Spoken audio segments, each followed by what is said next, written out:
The Weight of Silence by Heather Gudenkauf. Chapter 28. Antonia. I meet Lewis and the other officer at my front door. From my living room window, I had seen them drive down our lane. The man with Lewis is compact, dressed nicely but casually. He wears expensive-looking shoes and carries a leather portfolio. I welcome them into my home, and we settle at the kitchen table. Lewis looks miserable, and the man introduces himself as Kent Fitzgerald, federal agent. I hold back a giggle. He says it as if he were a superhero or something. Missing and Exploited Children Division, he adds, and I sober quickly. I must look puzzled because he explains. We take missing children, any missing children, very seriously. We don't know that they are missing, I say lamely. I mean, of course they're missing. But what are you thinking? Do you know something? I look to Lewis. He isn't looking at me. We know as much as you do, Miss Clark, Agent Fitzgerald says. I'm here to assist Deputy Sheriff Lewis and his team in bringing the girls home. What time did you last see Callie?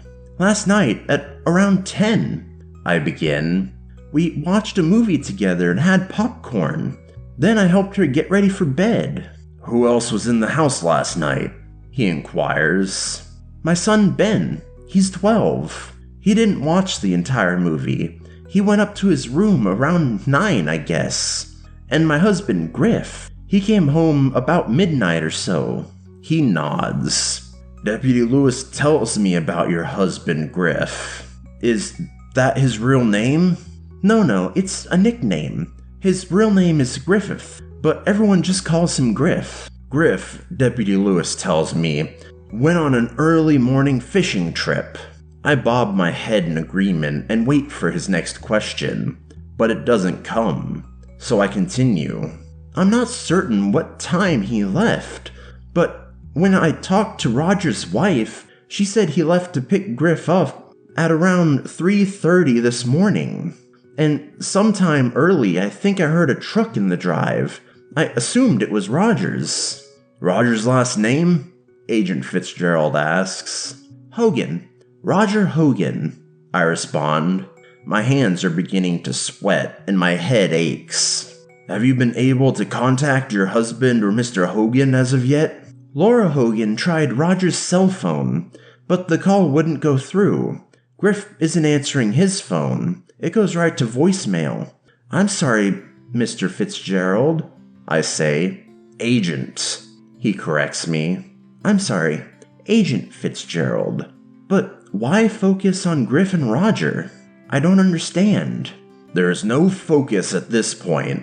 We're just getting the logistics. He smiles briefly. His teeth are small and white, and he has an underbite that thrusts his chin forward. We asked the Julian police to head over to the cabin where your husband is staying. The officer said that he found the cabin and Roger Hogan's truck. The cabin's boat dock was empty. It appears the men are out fishing on the river. The officer is going to wait for them to return. I know it, but I don't say so. I know Griff has nothing to do with this. What was Callie wearing last night? Agent Fitzgerald asks me. A pink short-sleeved nightgown that went down below her knees. Shoes? No shoes. Agent Fitzgerald sits quietly for a moment, his small fingers holding a pen, scratching away in his portfolio. Did Callie mention that she was planning to go anywhere today? He asks, not looking up from his notebook. I look at Lewis. You didn't tell him? He shakes his head. He is being very quiet, and it irritates me. I look at Agent Fitzgerald again.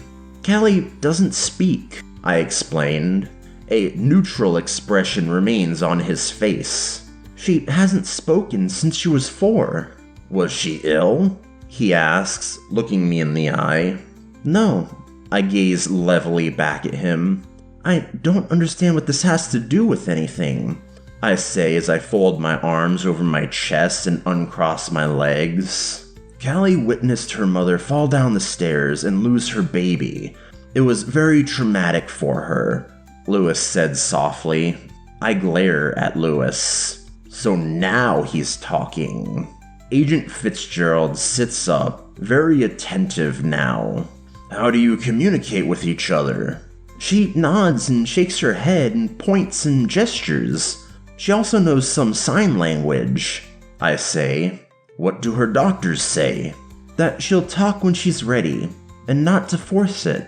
I stand up and go to the kitchen window. Is she seeing anyone? Like a shrink? I ask, anger in my voice. Excuse me, Agent Fitzgerald, may I speak with Mrs. Clark privately for a moment? Lewis speaks up, his voice tight. Mrs. Clark.